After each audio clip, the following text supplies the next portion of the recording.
aku Nini Aulia. Aku Tasya Tawang Banua. Hai guys, aku Sarina Nurul Ulfa. Kami dari kelompok 8 mengenai pembelajaran green business kali ini akan menjelaskan tentang tantangan ataupun hambatan, rekomendasi dan gagasan untuk perusahaan Indonesia yang akan menerapkan green business. Baiklah, kalau gitu langsung saja kita lihat videonya. Check it out. Halo semua, pada video pembelajaran green business kali ini kita akan membahas mengenai tantangan dalam green business di Indonesia serta rekomendasi ataupun gagasan dalam menghadapi tantangan dan hambatan. Perjalanan perusahaan rintisan teknologi hijau penuh dengan serangkaian tantangan unik.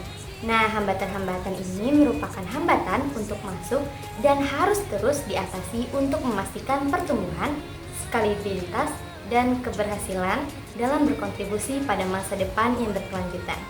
Untuk memahami tantangan ini, penting bagi perusahaan rintisan yang ingin memberikan dampak signifikan pada sektor teknologi hijau. Baiklah, untuk tantangan dalam green business ini sendiri, saya akan menjelaskan apa-apa saja sih tantangan dalam green business. Yang pertama, regulasi yang tidak konsisten. Kebijakan yang sering berubah seperti pajak dan subsidi dapat menciptakan ketidakpastian bagi pelaku usaha.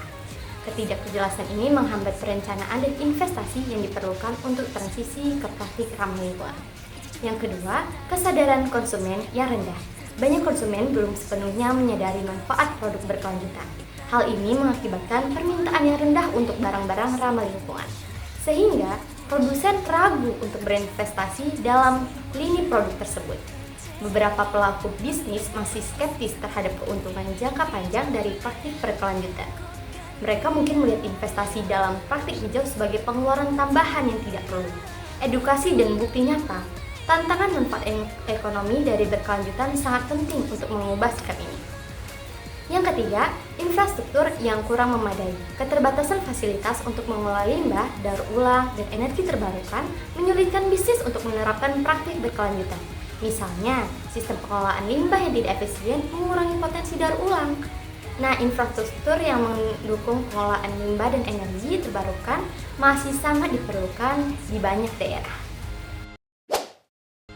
Selanjutnya, saya akan menjelaskan hal-hal apa saja yang direkomendasikan dalam menghadapi tantangan ataupun hambatan di dalam green business.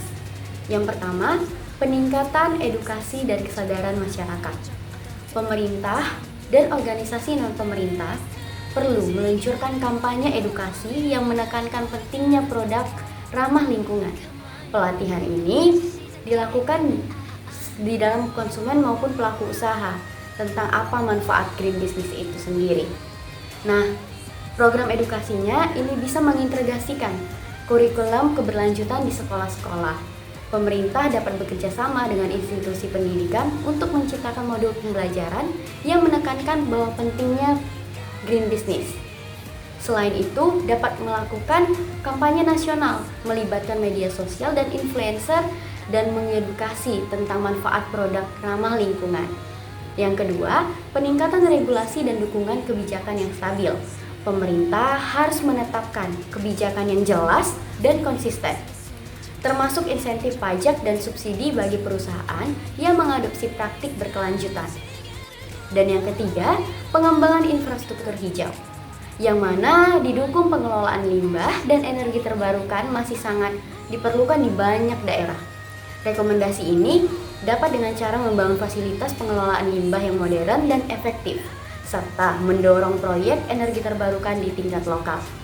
Sedangkan energi terbarukan dapat memberikan insentif bagi penggunaan energi terbarukan di perusahaan seperti subsidi untuk pemasangan panel surya atau sistem tenaga angin.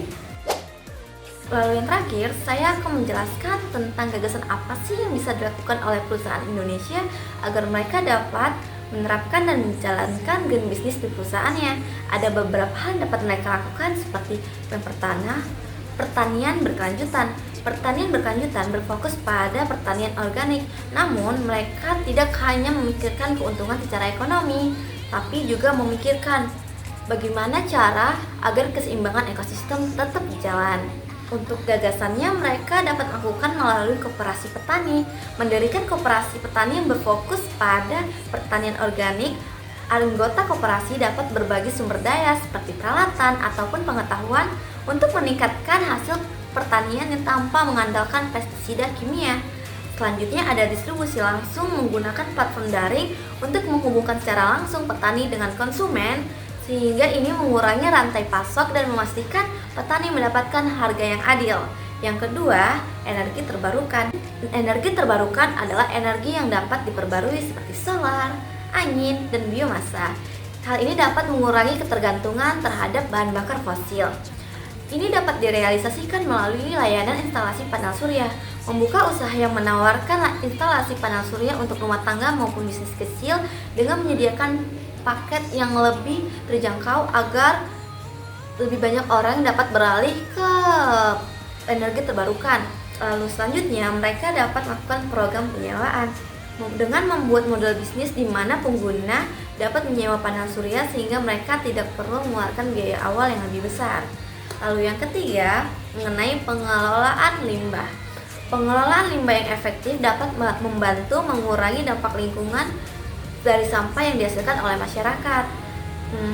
Hal ini dapat dilakukan melalui pusat daur ulang. Mendirikan pusat daur ulang yang mengolah limbah plastik, kertas maupun logam dan mengubahnya menjadi produk baru. Ini bisa menciptakan lapangan kerja bagi masyarakat dan juga mengurangi sampah di pembuangan akhir. Lalu mereka juga dapat melakukan edukasi tentang pemilahan sampah, mengadakan program edukasi di sekolah maupun komunitas tentang pentingnya pemilihan sampah untuk mempermudah proses daur ulang. Itu saja penjelasan saya mengenai gagasan apa yang dapat dilakukan untuk perusahaan agar mereka dapat menerapkan green business. Sekian presentasi dari kami. Bye-bye. Bye-bye.